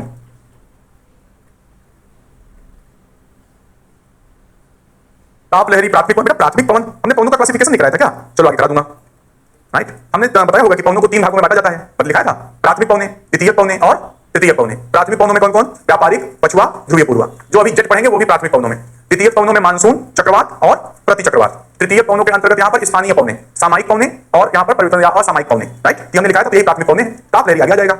महाद्वीपीय उष्णकटिबंधीय वायु राशियां महाद्वीपों के पश्चिमी भागों में क्यों निर्मित होते हैं, बेटा थोड़ा दिमाग लगाओगे कि नहीं लगाओगे कभी, अगर खुद नहीं सोचोगे तो गड़बड़ हो जाएगी। महाद्वीपों के पश्चिमी भागों में उत्पन्न होने का प्रमुख कारण ये होता है कि यहाँ का जो पानी होता है वो थोड़ा सा क्या होता है, ठंडा होता है। उष्णकटिबंधीय व्यापारिक पवने हैं और व्यापारिक पवने चलेंगी पश्चिम से पूर्व, पूर्व से पश्चिम, तो यहाँ पर पानी क्या हो जाएगा, और जहां पर टेंपरेचर वगैरह कम होगा वहीं पर हवा क्या होगी, उतरेगी ना। वायु राशि के लिए क्या दशा चाहिए, अपसरण की, तो इसीलिए यहाँ पे उतरती है और तापांतर मिल जाता है उनको उतरने वाला, तो यहाँ पे क्या हो जाती है, उतर जाती है। तो क्या दिक्कत है यहाँ पर, सोचा करो, नहीं सोचो गड़बड़ हो जाएगा, ज्यादा विजुलाइज मत कर यार, कभी कोई फोटो दिखा देंगे। अधिविष्ट मात्रांक में कपासी वर्षा बादलों का निम्न रूप और निम्बो स्टेटस में आप स्टेटस क्लाउड ले सकते हो, ठीक है ना। देखो प्रति चक्रवात, एंटी साइक्लोन। अब इस स्थिति को थोड़ा सा देख लो, यहां पर जो कुछ भी साइक्लोन की कंडीशन है उसका जस्ट उल्टा।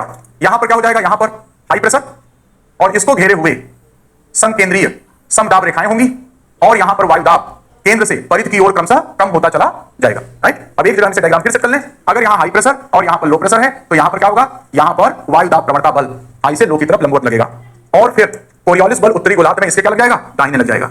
और जब ये दाहिने लग जाएगा तो अब यहां पर जो पवनें चलेंगी, अब चूंकि देखो ये पूरा लो प्रेशर ओपन है, जब हम चक्रवात कर रहे थे तो लो प्रेशर केवल यहीं था, और यहां पर पूरा लो प्रेशर ओपन है, तो अब कोरियोलिस बल इसे अपनी तरफ पूरा क्या करेगा, खींच लेगा, तो यहां पर हवाएं क्या होंगी, ऐसे मुड़ जाएंगी, यहां पर हवाएं ऐसे मुड़ जाएंगी। तो ये नॉर्दर्न हेमिस्फीयर है, तो उत्तरी गोलार्ध में एंटी साइक्लोन में जो हवाएं होती हैं वो हवाएं उत्तरी गोलार्ध में क्लॉकवाइज चलती हैं।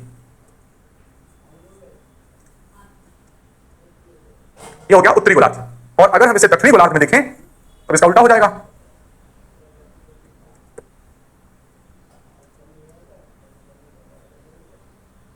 ये सदर्न हेमिस्फीयर, ठीक है ना। इसमें लिखो परिभाषा और विशेषताएं देखनी है, लिखो, लिखने के बीच में कहीं बना देना एक पैरा के बाद। इसमें लिखे प्रति चक्रवात उच्च वायुदाब प्रणाली होती है, उच्च वायुदाब प्रणाली होती है जिसमें केंद्रीय उच्च वायुदाब क्षेत्र, संकेंद्रीय कोसेंट्रिक, संकेंद्रीय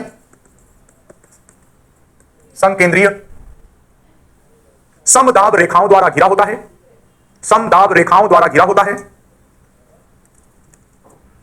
है,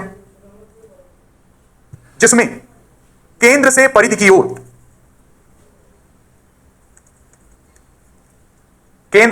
ओर, ये कौन नरमपंथी है यहां पर लिखा है, देखिए आप बहुत प्यारे हैं सर, फिर लिखा है बैरोट्रॉपिक बैरो क्लिनिक, फिर से समझा दीजिए, ये नरमपंथियों का तरीका है नहीं, तो ये सही तरीका है। अगला गुस्सा आएगा तो क्या गुस्सा आएगा, तो ये थोड़ी नहीं कहेगा नहीं हम राक्षस टाइप के हैं, है ना।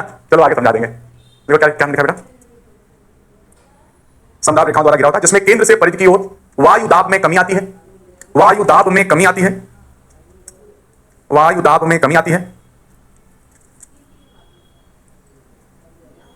तथा पवने चक्राकार प्रतिरूप में परिधि से केंद्र की ओर प्रवाहित होती हैं।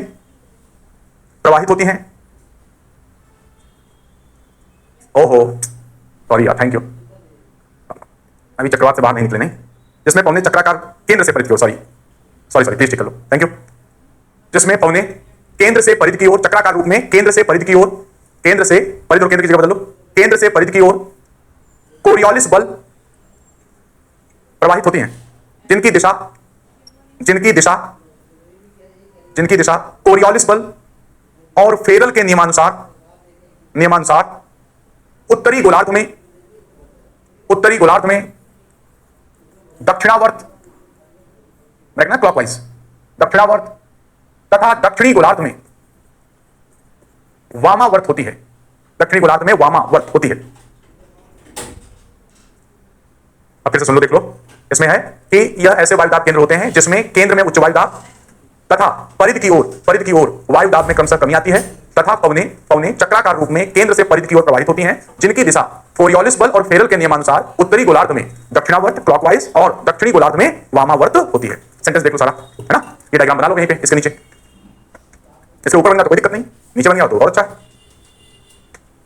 अब ये समझना, ये हाई प्रेशर तो यहां पर ये लो प्रेशर आ जाएगा, यहां पर ये लो प्रेशर आ जाएगा।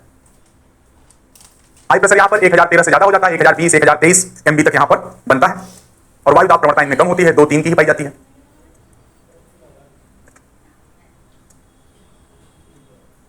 अब अगर हम प्रतिचक्रवात देखें, बनने को तो खैर कहीं बन सकते हैं, लेकिन दो क्षेत्र ऐसे हैं जहां इनके निर्माण की सबसे बेहतर दशाएं हैं। एक उपोष्ण उच्च वायुदाब क्षेत्र है और दूसरा ध्रुवीय क्षेत्र है, राइट। और उपोष्ण उच्च वायुदाब क्षेत्र में जब ये बनते हैं तो हम इन्हें गर्म प्रतिचक्रवात कहते हैं, गर्म प्रतिचक्रवात, गर्म वायु के आरोहण की प्रक्रिया वहां पर। और दूसरा, जब ध्रुवीय क्षेत्रों में बनते हैं तो हम इन्हें शीत प्रतिचक्रवात कहते हैं, राइट।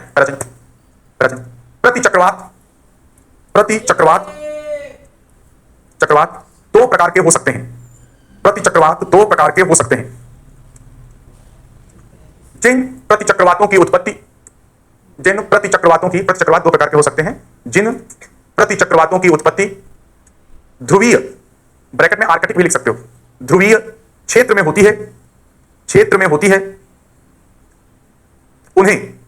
उन्हें शीतल प्रतिचक्रवात, कोल्ड एंटीसाइक्लोन, शीतल प्रतिचक्रवात कहते हैं। जिनकी उत्पत्ति उपोष्ण उच्च वायुदाब क्षेत्र में होती है,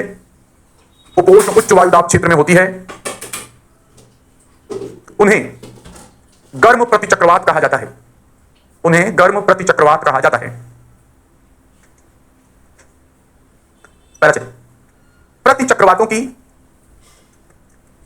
प्रतिचक्रवातों की सामान्य विशेषताएं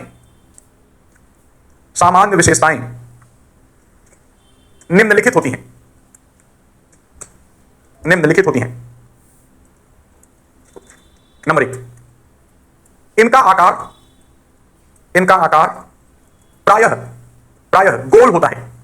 इनका आकार प्रायः गोल होता है, किंतु कभी-कभी ये वी आकार के भी हो सकते हैं।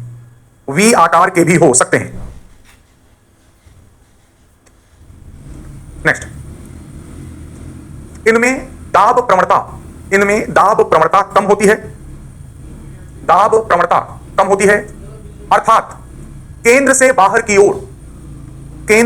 की ओर वायु दाब परिवर्तन मंद गति से होता है या मंद होता है।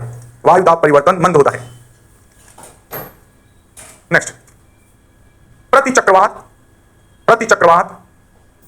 चक्रवातों से आकार में 75% तक बड़े हो सकते हैं। 75% तक बड़े हो सकते हैं। सामान्यतः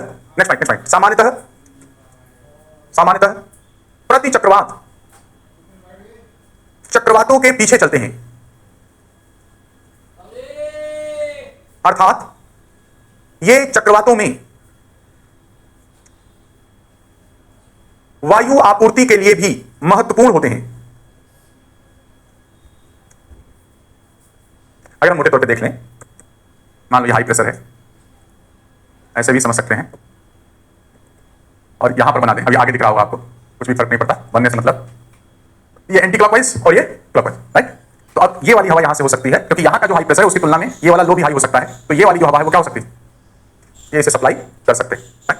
अगर यहां पर पीछे की तरफ कहीं बना तो यहां पर हाई प्रेशर और ये इस तरह से चले तो ये वाली हवा को क्या कर सकते हैं, यहां पे ये सप्लाई कर सकते हैं, राइट। तो जो एंटी साइक्लोन होते हैं ये साइक्लोन के साथ संबंध अलग भी बन सकते हैं, राइट, लेकिन इनके साथ ये संबद्ध हो सकते हैं और इनको वायु की क्या कर सकते हैं, आपूर्ति कर सकते हैं, राइट। तो यहां पर ये दशाएं भी संभव होती हैं। नेक्स्ट पॉइंट, इनके केंद्र में वायु का अवतलन होता है।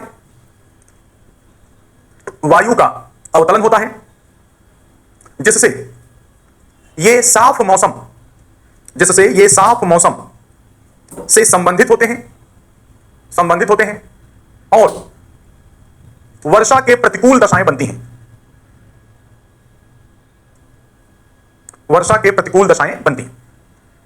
यह है प्रतिचक्रवात। ज्यादा पूछा नहीं जाता इनसे, लेकिन पीटीवीटी में पूछा जाती, विशेषताएं ध्यान रखना। पूछेगा तो विशेषताओं में कोई चीज पूछेगा। अब हम चल सकते हैं जेट स्ट्रीम। हाँ क्या लिखवाना है? अच्छा आगे बोल देता हूं, आगे बोल देता हूं। जेट स्ट्रीम, अब देखो पहले भी थोड़ी बहुत मैंने आपसे चर्चा की हूं। ये जापान और जब यूएसए के B-29 जेट बॉम्बर जब यहां पर उड़ते थे, यहां पर बम गिराने के लिए, तो इनको लगता था कि जैसे ऊपर कोई प्रतिरोध उत्पन्न हो रहा है। जब ये यूएसए से जापान की तरफ जाते थे तब लगता था जैसे कोई प्रतिरोध उत्पन्न कर रहा है, और जब ये बम गिराने के बाद वापस जाते थे तो तब इन्हें बहुत आसानी लगती थी, लगता था बिल्कुल फ्लो कर रहे हैं प्रॉपर। तो जब विश्व युद्ध हो गया तो उसके बाद यहां पर वैज्ञानिकों ने उनके अनुभवों के आधार पर खोजें प्रारंभ की और इस क्षेत्र में वायु दाब और पवनों के सूक्ष्म मानचित्र बनाए गए। और यहां पर मुख्यतः काम जैसे रॉस्बी महोदय ने किया, उन्होंने उच्च अक्षांशों में अध्ययन किया तो उन्होंने पाया कि यहां पर पवनें लहरनुमा रूप में चलती हैं। लहर मतलब विसर्पाकार, राइट, जैसे सांप चलता है उस तरह से विसर्प, राइट। तो यहां पर विसर्पाकार पवनें चलती हैं। क्योंकि इनका जो तरंग रूप था, इनका अध्ययन सबसे पहले रॉस्बी साहब ने किया, तो इसलिए जिन जेट स्ट्रीम में विसर्प पाई जाती हैं उनको हम रॉस्बी तरंगें भी कहते हैं, रॉस्बी वेव्स भी कहते हैं। पैटरसन और ऐसे कुछ एक नाम है फालतू के, उनका मानना है कि ये तापीय पवनें, थर्मल विंड है। तापीय पवनों का मतलब क्या है?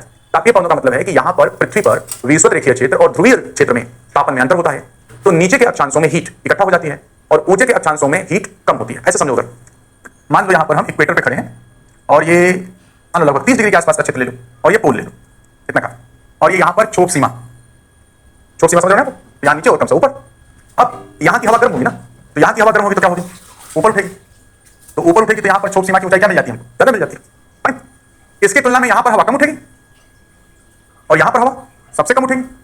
ठीक, अब नीचे वाली हिस्से छोड़ देना, क्योंकि ये ऊपरी वायुमंडल की कहानी है। सामान्यतः 6 से 12 किलोमीटर, 7 से 14 किलोमीटर और कई बार समताप मंडल की निचली परत में वहां से इनका विस्तार होता है। तो ये पीबीएल के ऊपर है, प्लैनेटरी बाउंड्री लेयर के ऊपर है। तो अपने आप ये भूविक्षेपी पवनें, ये कैसी पवनें? भूविक्षेपी पवनें जो समदाब रेखाओं के समानांतर चलने का प्रयास करेगी, राइट। लेकिन हम ये देखें आखिर होती क्या है, क्यों ये जनरेट होती हैं। तो अगर हम ऊपरी वायुमंडल देख रहे हैं तो ऊपरी वायुमंडल में नीचे के प्रभाव के आधार पर इस तरह से ऊपर हवाएं मिल रही हैं। अब कुछ समझो, अगर हम समान ऊंचाई पर अगर हम एक रेखा खींचते हैं, लेट अज्यूम समान ऊंचाई पर, और 3 लोगों को यहां बैठा दें, ए बी एंड सी, इन तीनों को अगर हम यहां बैठा दें, तो अब नीचे की बात भूल जाओ, ये तख्ते पर बैठे हुए हैं, इनमें से किसको वायु दाब ज्यादा फील होगा? ए को, क्योंकि ए के ऊपर वायु की परतें क्या है? ज्यादा है। बी पे वायु दाब उससे कम और सी पे वायु दाब उससे कम। तो अब ऊपर की पवनें किधर चलेंगी? ऊपर की पवनें ए की बी पे चलेंगी, बी की सी पे चलेंगी, राइट। यहां पर यही प्रवाह है, फेरल वाले में जो देखते हैं ऐसे उलट के जा रहा है ना, वो भ्रम है, राइट। वास्तविक प्रवाह यही है यहां पर। तो ये जो पवनें चल रही हैं ऊपरी वायुमंडल में, जब ये चलेंगी तो ऊपरी वायुमंडल बहुत तेज चलेंगी, तो कोरियोलिस बल में काम करेगा, और कोरियोलिस बल जब काम करेगा, और ये चल क्यों रही हैं? चल इसलिए रही हैं कि यहाँ के तापमान की दशाओं के अनुरूप ऊपर जो वायु दाब की दशाएं निर्मित हुई हैं, और ये पवनें जब इधर से इधर चलेंगी तो इधर की हीट को क्या कर रही होंगी? आगे तक ले जा रही होंगी, राइट। तो ये हीट का ट्रांसफर कर रही हैं ये, तो इसलिए ये थर्मल विंड्स हैं, तापीय पवनें हैं ये, राइट। अब जब ये यहाँ से चलेगी और तेज चलेगी तो यही एक भाग 30-35 तक पहुंचते यहाँ पर फेरल के नियमानुसार क्या होगा? मुड़ जाएगा, दाहिने मुड़ जाएगा। और याद करो यही हवा एक थी जो 30 से उतर रही थी। तो जो ये हवा होगी इसके 3 भाग बनते हैं, एक नीचे उतरती है, एक थोड़ा आगे जाती है, एक क्या होती है? ऐसे पीछे मुड़ जाती है। और यही जो मुड़ती है यह यहाँ पर कौन सी है? यह है जेट स्ट्रीम। और यह कौन सी है? उपोष्ण पछुआ जेट। यही है उपोष्ण पछुआ जेट। इसी तरह जो ये जाएगी, अब आगे कुछ और कंडीशन होगी, अभी कोई सामान्य बता रहा हूं, ये वाली जो जाएगी, जो ये मुड़ेगी, ये यहाँ पर एक नई जेट को क्या करेगी? जन्म देगी, और वो जेट है यहाँ पर ध्रुवीय वाताग्री जेट। और यहाँ की जो हवा है सब नीचे उतर आएगी, अगर ठंडक को बहुत नीचे उतर आए तो ऊपर क्या बन जाएगा? Low pressure. और यहां आने वाली कुछ हवाएं अगर इसी लो प्रेशर के चारों तरफ घूमने लगे तो ध्रुवों के ऊपर छोप सीमा पर या समताप मंडल की निचली परत में यहां पर एक लो प्रेशर जनरेट होता है, और वहां ऊपर की हवा उस लो प्रेशर के चारों तरफ घूमती है, यहां इसके ऊपर घूम रही होती है। तो ये ऊपर घूम रही होती हैं, इनको एक और जेट कहा जाता है, ध्रुवीय रात्रि जेट, या इन्हीं को हम कहते हैं पोलर वोर्टेक्स। राइट। अभी बस एक समझ दे रहा हूं कि आपके दिमाग में क्या होना चाहिए।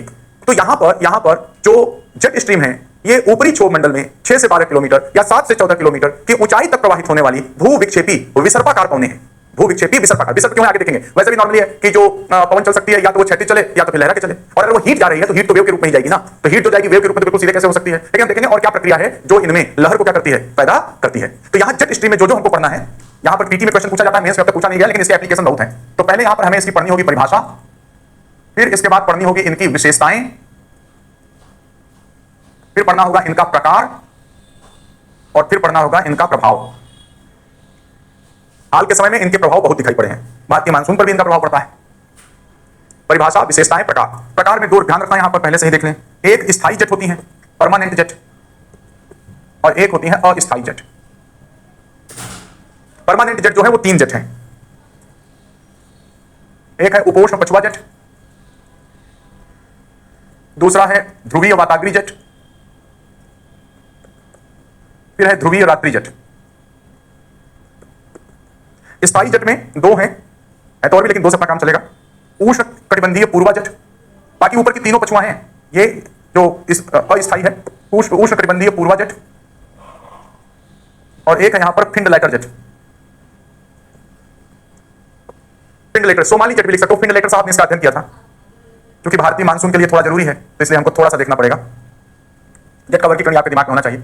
शुरू की तीनों जेट पछुआ जेट हैं। ये तीनों जेट पछुआ जेट हैं। एक पूर्वा जेट है, फिंडलैटर भी पश्चिम की ओर बढ़ती है, पश्चिम से पूर्व की ओर फिंडलैटर जेट भी जाती है। सोमाली के तट से लेकर के 9 डिग्री नॉर्थ तक इसका प्रभाव रहता है। ये भारतीय दक्षिण पश्चिम मानसून के लिए ट्रैफिक पुलिस का काम करती है, बताती है इधर जाना इधर जाना। दक्षिण पश्चिम मानसून उधर चल देता है। जैसे दक्षिण पश्चिम मानसून आता है वैसे ये भी आ जाती है। पता नहीं कैसा, मतलब क्या संबंध है इनका। हम परिभाषा से शुरू करते हैं, स्टेप बाय स्टेप इसको पढ़ते हैं। लिखो परिभाषा में, लिखिए जेट धाराएं, जेट स्ट्रीम, जेट धाराएं क्षोभ मंडल की, जेट धाराएं क्षोभ मंडल की ऊपरी, क्षोभ मंडल की ऊपरी सीमा में तीव्र वेग से अर्ध क्षैतिज तल पर, क्वासी हॉरिजॉन्टल, अर्ध क्षैतिज तल पर प्रवाहित होने वाली विसर्पाकार भू विक्षेपी पवने हैं। विसर्पाकार या तरंग रूप कुछ भी लिख लो, विसर्पाकार भू विक्षेपी पवने हैं। इतनी बात समझ में आई? जरा इनका स्वरूप देख लिया जाए।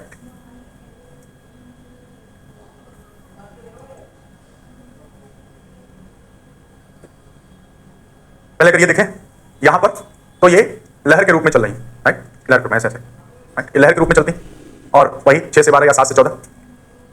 अब ये देख सकते हो इनकी लहर। दूसरी चीज ये देखोगे तो त्रिविमीय है, ये त्रिविमीय है, राइट? ये हजारों किलोमीटर लंबी, सैकड़ों किलोमीटर चौड़ी और कुछ किलोमीटर गहरी होती है। इनकी लंबाई, चौड़ाई, गहराई तीनों चीज यहां पर इनके मौजूद है। और ये इनका एक अगर हम क्रॉस सेक्शनल कट लेते हैं तो ये हमको कई परतों के दिखाई पड़ने का मतलब है जो हवा चलती है इस पूरे क्षेत्र में, तो उसका वेग हर जगह पर अलग अलग होता है। अगर ध्यान से देखोगे तो सेंटर पे वेग 140 माइल पर आवर, और करते हुए ऊपर की तरफ क्रमशः क्या है, कम हो जाता है। तो वास्तव में देखा जाए तो जो पश्चिम से पूर्व की ओर पवनें प्रवाहित होती हैं, इसको हम नॉर्मली ऐसे बोल दें कि पछुआ पवनें जैसी हैं, तो ये वास्तव में इनके केंद्रीय भाग में तीव्र गति से प्रवाहित होती हैं। जैसे अगर ये कोई चीज ऐसे जा रही है तो इसमें जो ये वाला फ्लो है, यह फ्लो ही वास्तविक जेट का क्या है, फ्लो है। एक रिबन के रूप में, एक पतली क्षेत्र के रूप में ये इस तरह से तेजी से भाग रही होती हैं, राइट? इसलिए कहा जाता है ये ऊपरी क्षोभ मंडल में प्रवाहित होने वाली एक भू विक्षेपी पवनें हैं जो समदाब रेखाओं के सीधे चलती हैं। लेकिन चूंकि ये बिल्कुल ऐसे नहीं चल रही है, विसर्पाकार है, तो इनका तल बिल्कुल क्षैतिज नहीं है, अर्ध क्षैतिज तल पर विसर्प के रूप में क्या है, ये आगे की ओर प्रवाहित होती हैं। इनको जेट स्ट्रीम क्यों कहा गया? क्योंकि इनकी खोज जो हुई थी वह जेट विमानों, जो बम फेंकने जा रहे थे जेट विमान, उनके कारण हुई। और ये ऊपरी वायुमंडल में जब ये चलती है क्षोभ मंडल में, तो जैसे सतह पर नदियां विसर्प बनाती हैं, उसी तरह ये भी क्या है, चल रही हैं। तो इसलिए इन्हें जेट प्लस स्ट्रीम, स्ट्रीम का मतलब नदी की तरह, तो इन्हें यहां पर जेट स्ट्रीम कहा गया, राइट? उसमें लिखिए इनकी सामान्य विशेषताएं, जेट स्ट्रीम करा देना। आपने कहा था चक्रवाती वर्षा पूरी कराएंगे, वो तो हम एक लाइन में पूरी कर सकते हैं। उपरोक्त चक्रवातों से होने वाली वर्षा कंप्लीट हो गया। दोनों में कैसी वर्षा होती है आपने देखा है, तो बस हो गया। लेकिन जो ये साइक्लोन होंगे, इन साइक्लोन पे जेट स्ट्रीम का क्या होगा, प्रभाव पड़ेगा। अगर सब ट्रॉपिकल जेट, उपोष्ण पछुआ जेट अगर सक्रिय हो जाए, जहां पर उष्णकटिबंधीय चक्रवात बनने हैं, तो वह शायद उन्हें न बनने दे, वायु का अपरूपण कर दे, वायु कर्तन कर दे। ऊपर के क्षेत्र में एकाएक वायु के दिशा और वेग में क्या हो जाएगा, परिवर्तन हो जाएगा। तो हो सकता है सब ट्रॉपिकल साइक्लोन बने। और दूसरा, जो ध्रुवीय वाताग्री जेट है, वह शीतोष्णकटिबंधीय चक्रवातों के लिए ऊर्जा का काम करती है, एनर्जी प्रोवाइड करती है। उसका एक भाग कहीं ठंडी हवा उतारेगा, तो एक भाग कहीं हवा ऊपर ले जाएगा, तो उसी के सहारे वातावरण का क्या होगा, विकास होगा, है ना? तो लास्ट में एक लाइन दिखाऊंगा, तो अपने आप में चक्रवाती वर्षा क्या हो जाएगी, पूरी हो जाएगी, है ना? तो मुझे दिखा दे, तो मैं समझ रहा हूं मैं क्या कर रहा हूं। आगे तक हम वहां पर लास्ट लाइन में आपको जोड़ देंगे, ठीक है ना? क्या बोल रहा था? इनकी सामान्य विशेषताएं निम्नलिखित हैं। नंबर एक, इनका संचरण क्षोभ मंडल के ऊपरी भाग में, इनका संचरण क्षोभ मंडल के ऊपरी भाग में 6 किलोमीटर से 12 किलोमीटर, 6 किलोमीटर से 12 किलोमीटर या इससे अधिक ऊंचाई तक संभव होता है, अधिक ऊंचाई तक संभव होता है। ये समताप मंडल की निचली परतों में भी प्रवाहित हो सकती हैं, निचली परतों में भी प्रवाहित हो सकती हैं। नेक्स्ट पॉइंट, जेट धाराएं स्थायी तथा अस्थायी, स्थायी तथा अस्थायी जेट धाराओं में विभाजित की गई हैं, विभाजित की गई हैं, विभाजित की गई हैं। स्थायी जेट धाराएं, स्थायी जेट धाराएं वर्ष भर सक्रिय रहती हैं तथा पश्चिम से पूर्व की ओर गति करती हैं, पश्चिम से पूर्व की ओर गति करती हैं।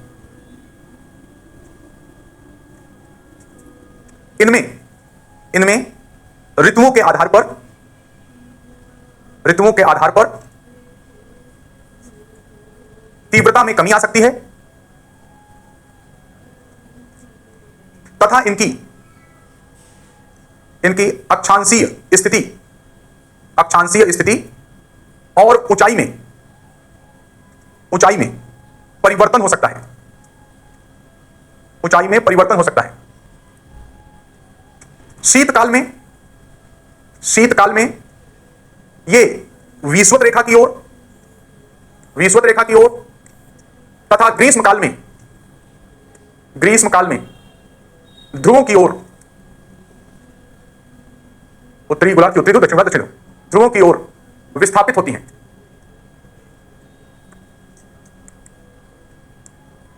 ये वाली लाइन थोड़ा समझ लें। ऐसे हमने कहा कि यहां से जो हवा ऊपर उठेगी वो इधर जाएगी और मुड़ जाएगी, वो कोष पछुआ देते, ठीक है ना। अब जो ये जेट बनती है आगे हम देखेंगे, तो जो हमारे पास सेल हैं, Hadley cell, Ferrel cell and polar cell, तो ये जहां सेल के संक्रमण क्षेत्र होते हैं वहां पर इनका क्या होता है, निर्माण होता है। यही वो क्षेत्र है जहां उष्मा का बड़ी मात्रा में आदान प्रदान हो रहा होगा, यही हीट जेट स्ट्रीम के रूप में आगे जाएगी। तो अगर ये जो सेल बन रहे हैं ये उन सेल के सापेक्ष बनेगी ये जेट निर्मित होगी, तो ये सारे सेल या वायुदाब पेटियां सूर्य की आभासी गति के अनुरूप क्या होते हैं, शिफ्ट करते हैं। तो जब वायुदाब पेटियां और ये सेल शिफ्ट करते हैं तो उनके साथ जो यहां पर जेट स्ट्रीम अटैच है वो भी क्या हो जाएंगी, शिफ्ट कर जाएंगे। तो वायुदाब पेटियां गर्मी में ध्रुवों की ओर, जो भी अगर उत्तरी गोलार्ध तो गर्मी है तो जाती है उत्तर की ओर, तो गर्मियों में ध्रुवों की ओर और सर्दियों में कहां, विषुवत रेखा की ओर। तो जेट स्ट्रीम की भी सर्दियों और गर्मियों में लोकेशन बदल जाएगी। और उसके अलावा जब ये इधर से उधर शिफ्ट होंगे तो ऋतुओं के अनुसार क्षोभ सीमा की ऊंचाई भी क्या होती है, वेरी करती है। तो इनकी ऊंचाई में भी क्या हो जाएगा, वेरिएशन हो जाएगा, राइट। तो यहां पर ये जेट स्ट्रीम ऋतुओं के अनुसार अपनी अक्षांशीय स्थिति और ऊंचाई में परिवर्तन करती है, ठीक है। नेक्स्ट पॉइंट, जेट धाराओं की उत्पत्ति का प्रमुख कारण, जेट धाराओं की उत्पत्ति का एसी कम करना, जेट धाराओं की उत्पत्ति का प्रमुख कारण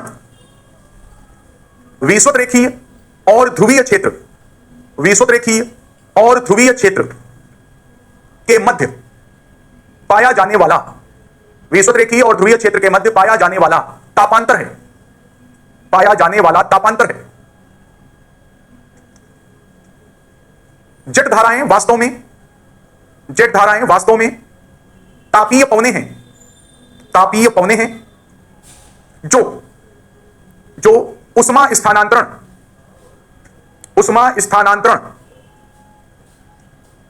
करती हैं। अतः ग्रीष्मकाल की तुलना में शीतकाल में ये अधिक प्रबल होती हैं, तथा इनका वेग शीतकाल में ग्रीष्मकाल की तुलना में दुगना हो जाता है, अब याद रखना WMO और WHO ने भी दिया, वर्ल्ड हेल्थ ऑर्गेनाइजेशन ने भी दिया है, सामान्यतः देखा जाता है कि 100 फीट पर सेकंड की गति से चलने वाली पवने ऊपर ये जेट स्ट्रीम है। लेकिन सामान्यतः हम ये मानते हैं कि यह 32 मीटर पर सेकंड सामान्य गति है, या अप्रोक्सीमेटली 108 किलोमीटर पर आवर के वेग से ये चलती है। लेकिन गर्मियों में इनका वेग जहां 220 किलोमीटर पर आवर, तो वहीं सर्दियों में 480 किलोमीटर पर आवर या इससे भी ज्यादा हो सकता है, राइट।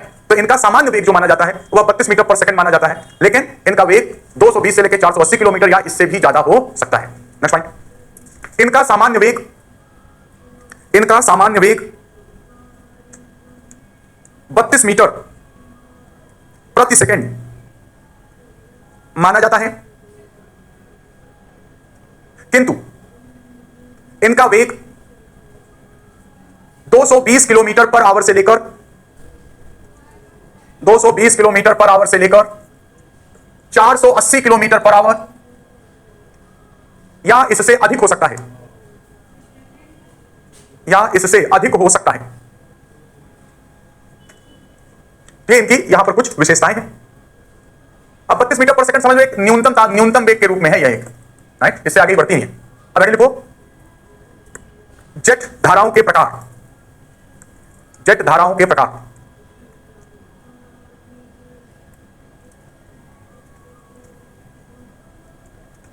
इसमें लिखिए स्थायी जेट धाराएं, पहले स्थायी पे बात करेंगे। स्थायी जेट धाराएं निम्नलिखित 3 प्रकार की होती हैं।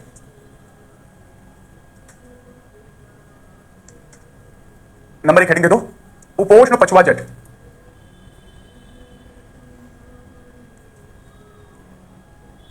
सब tropical westerly jet,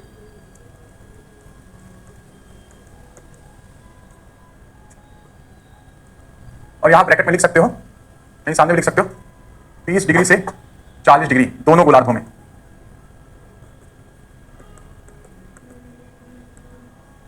exact location 30-35 की है जब सूर्य विषुवत रेखा पर हो। अगर सूर्य विषुवत रेखा पर है तो ये कहां बनेगी? 30-35 पर। लेकिन सूर्य के उत्तरायण दक्षिणायन वाली स्थिति जब भी उत्तरी गोलार्ध दक्षिणी गोलार्ध, तभी क्या होंगी? ऊपर और नीचे शिफ्ट करेंगे। तो इनके एक्टिविटी का जोन 20 डिग्री से 40 डिग्री, और विषुवत रेखा पर हम सूर्य को मान लेते हैं तो वह 30-35 डिग्री, ठीक है ना। तो हम ये लिख रहे हैं 30-35 डिग्री के आधार पर हम लोग व्याख्या कर लेंगे। यहां पर वही स्थिति है, पहले इसको हम समझ लेंगे फिर हम देख लेंगे। अगर हम यहां पर ये मान लें, लेट अस अज्यूम, अगर ये इक्वेटर का जोन है, यहां पर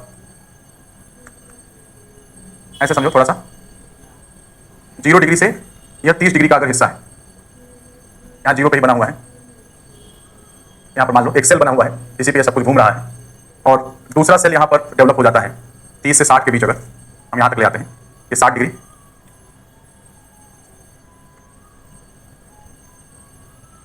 ये कुछ नहीं है, ऐसे फालतू की चीज है, लेकिन डिब्बा डिब्बा देखना पड़ता है थोड़ा सा। ये 60 डिग्री समझो, बस समझना, इसको बनाना नहीं है, इसको हम बनाएंगे तो उसी सेल के हिसाब से बना लेंगे। अब कुछ सोचो, यहां पर, यहां से वायु का क्या हुआ?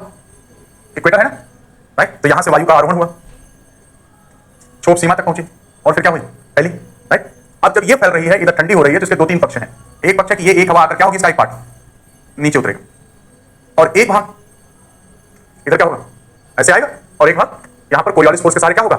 ऐसे मुड़ जाएगा, राइट। अब पहले तो ये सीधा जाना चाहेगा, लेकिन ये सीधा जा नहीं पाएगा। क्यों नहीं जा पाएगा? क्योंकि यहां से यहां पर 30 से हवा आ रही, 90 से आ रही, एक इस सतह पे वातावरण बन रहा है, तो यहां से हवा जो ऊपर उठेगी वो यहां गति करेगी, और इस वाली हवा से यहां मिलेगी, यहां पर इस वाली हवा से यहां मिलेगी। अब सोचो, यहां से गर्म हवा गई थी, ऊपर उठ के ठंडी हुई, और ये थोड़ा ऊंचा अक्षांश है तो यहां से हवा उठी है, तो हम लाख कोशिश करें, दोनों के टेंपरेचर में कुछ ना कुछ क्या है? वेरिएशन क्रिएट हो जाएगा। तो यहां से अपेक्षाकृत एक ठंडी चल रही है और यहां से थोड़ी सी गर्म है, और यहां वातावरण का क्या होगा? निर्माण, और ये वाली क्या होगी? नीचे आएगी, और ये इसके लिए अवरोध का काम करेगी। तो ये सीधे जाना भी चाहे तो इसके कारण जो ये इधर धक्का देगी और ये इधर आने की कोशिश करेगी, इसके कारण इसमें लहर का क्या होगा? निर्माण हो जाएगा। तो यहां पर ये वो क्षेत्र है जहां पर वातावरण का क्या होता है? निर्माण होता है।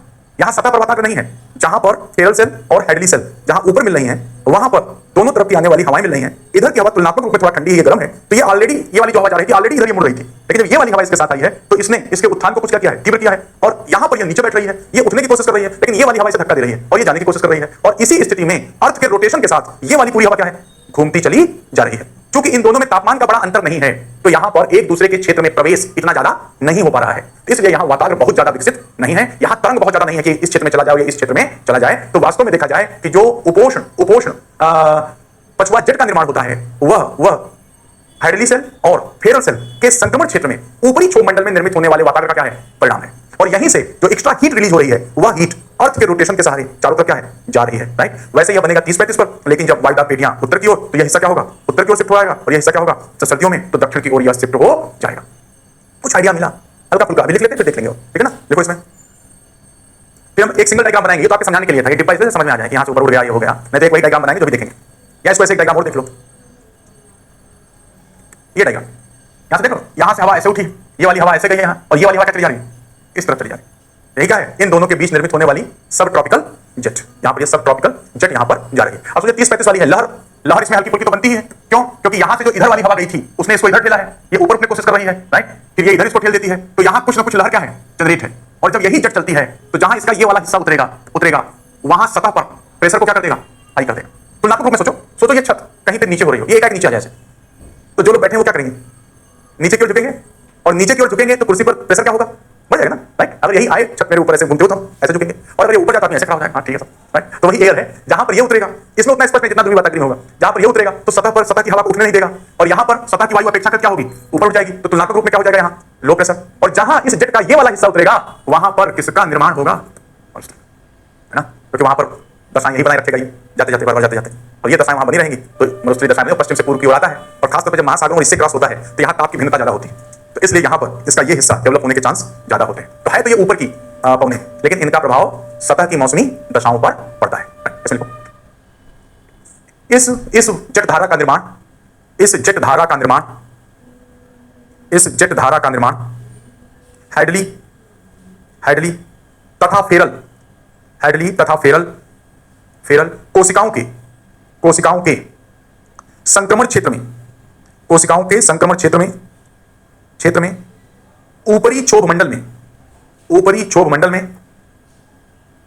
वाताग्र की दशाओं के अधीन होता है, वाताग्र की दशाओं के अधीन होता है। विषुवत रेखीय क्षेत्र से आरोहित होने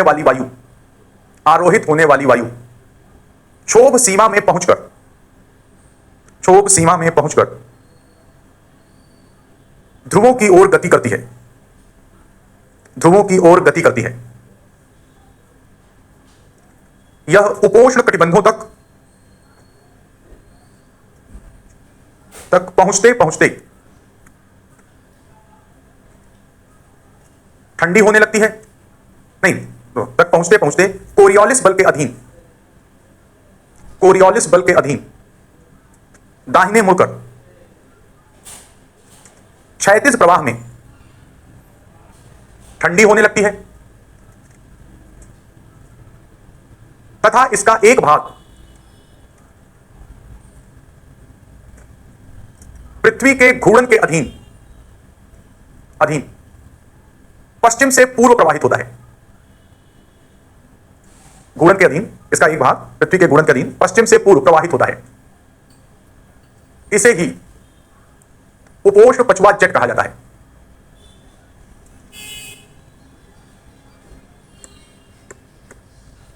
वाताग्र बता दिया, और मेन वायु जो यहां पर आती है, जो वायु अल्टीमेटली उठती है वो कौन सी है, वो यही वाली है ना, क्योंकि इसकी तुलना में क्या होगी, थोड़ी गर्म होगी, राइट। तो जो यहां से आती है और ये चलती है, और जो ये वाली आती है, इसका जब ये नीचे उतरने की प्रवृत्ति रखती है, राइट, और ये इसके ऊपर चढ़ने की प्रवृत्ति रखती है, और इसी प्रक्रिया में ये वाली हवा फैलकर इस तरफ प्रवाहित होना शुरू हो जाती है, और यही हमारी क्या है, सब ट्रॉपिकल जेट है, उपोष्ण पछुआ जेट है, राइट, और यही पृथ्वी के चारों तरफ यहां पर घूम रही होती है।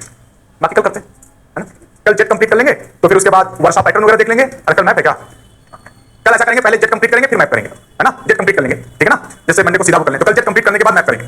Thank you. मैपिंग कैसे करेंगे?